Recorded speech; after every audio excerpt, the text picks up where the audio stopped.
Welcome to The Explainer. Today, we're heading straight into the freezing cold to break down Finland's elite military strategies and their incredibly unique societal mindset.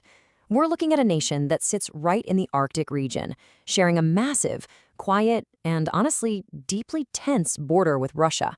What we're going to examine today is how the world's so-called happiest country has built a society that is fundamentally hardwired for survival. They've integrated this unparalleled level of military readiness into the very fabric of everyday life, and it is fascinating to see how they do it. So right off the bat, we really have to ask ourselves two fundamental questions here. First, how on earth do you prepare to fight a brutal, freezing war in negative 40-degree weather? And second, why does a peaceful, happy population maintain thousands of subterranean nuclear bunkers right beneath their modern cities? The answer really comes down to their history, their harsh environment, and this profound sense of collective responsibility. Here is the roadmap for this explainer. We'll cover surviving the Arctic battlefield, evading modern thermal detection, ghosts of the Winter War, the shift to NATO, a nation of conscripts, and finally, total societal defense. Section 1. Surviving the Arctic battlefield. Okay, picture this. You're at the absolute tip of the sphere in northern Finland. We're talking negative 40 degrees Celsius. At that temperature, the environment isn't just a backdrop, it is literally treated as a killer, just as deadly as enemy artillery. The cold dictates absolutely everything. Troops have strict technical requirements just to survive, let alone operate.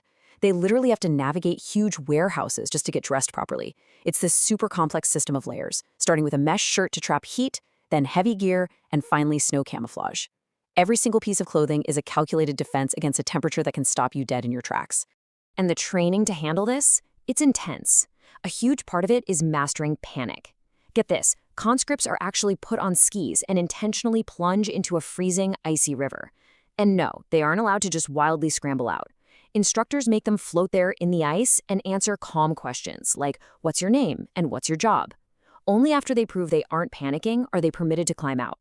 Then, they have to run sprints to generate body heat and immediately build a fire using just birch bark and a striker. It's intense psychological and physical conditioning. Section 2. Evading modern thermal detection. So, surviving the cold is your baseline, right? But the real challenge is actually hiding in it. How does this physical survival translate into fighting high-tech adversaries? Well, to evade million-dollar drones and F-18 fighter jets equipped with advanced infrared, Finnish conscripts fight that technology with pine needles and snow. They leave their hot tents and build what's called a cold base. They stump down the snow, cut it into structural cubes to form walls, and layer a tarp roof with heavy snow and fresh pine branches. Sure, it forces the soldiers to sleep in freezing temperatures, but it masks their thermal footprint almost perfectly from the sky. It's brilliant. And this brings up a really fascinating contrast on the battlefield. When you look at joint exercises, visiting US and Canadian troops are often stunned by the deep snow. While Allied expeditionary forces rely on heavy technology, like big diesel and propane heaters, Finnish troops use what they call old-is-new fieldcraft. They use simple wood stoves or stay completely off the grid in those cold bases we just talked about. They move incredibly fast on skis, using the thick forests and deep drifts to gain a massive tactical advantage. Section 3. Ghosts of the Winter War. But you're probably wondering, why go through all this intense, freezing training in the first place? Well, you really can't understand Finland's defense strategy without looking at its ghosts. They have a highly volatile history, from seizing independence during the Russian Revolution to surviving the brutal Winter War of 1939. Back then, hundreds of thousands of Soviet troops flooded over the border. The Finnish military was much smaller, but they used their expert skiing and knowledge of the terrain to punch way above their weight. And during the Cold War, they walked a geopolitical tightrope using sauna diplomacy, literally inviting Soviet leaders into the sauna to build rapport and de-escalate tensions so they could stay independent. Just look at this quote. We lost 10% of our soil after the Winter War. I think that nobody wants to be in that position anymore. That is generational trauma right there. That trauma didn't just fade away with time.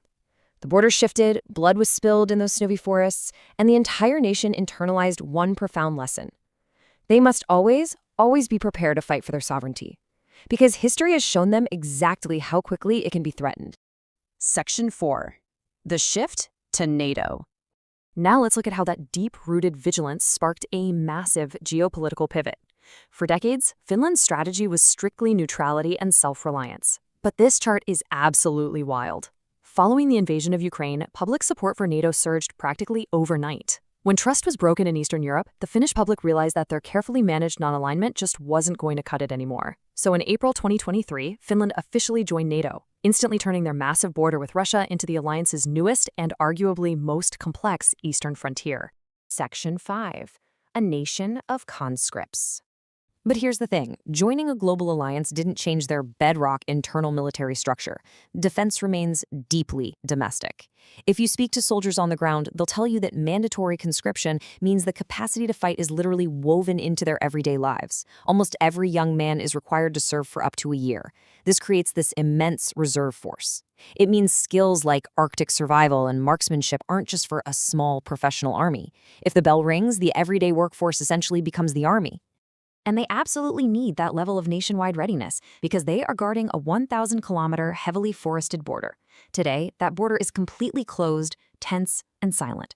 The guards patrolling those empty crossings are basically the legacy bearers of the winter war troops. Finland intentionally uses this rugged, unforgiving landscape as a natural deterrent against incursions, especially now as they deal with hybrid warfare tactics like the weaponization of migration. It just constantly reinforces why they need a population that is perpetually awake to potential threats. Section 6. Total societal defense. Finally, let's zoom out and look at the macro level, because this is where it gets really mind-blowing. Defense in Finland isn't just about guns and borders. It is literally built into the bedrock beneath their cities.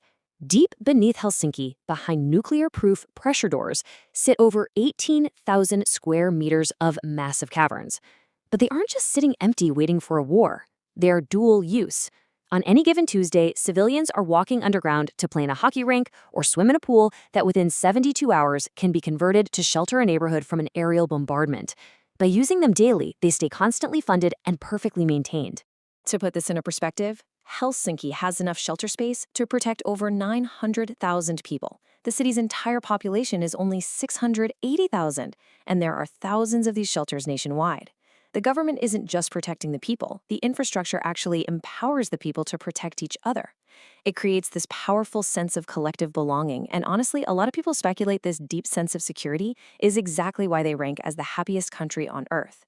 It really makes you wonder, how would your community change if you knew your city was physically built to protect everyone in it? So, knowing that every single civilian plays an active role in defending their soil, we have to ask how this deeply ingrained readiness is going to influence the future. With melting ice opening entirely new arenas for global competition in the high north, Finland isn't just joining NATO to be protected. They are bringing an absolute masterclass in Arctic survival, psychological resilience, and total societal defense to the alliance. It leaves us with a big question.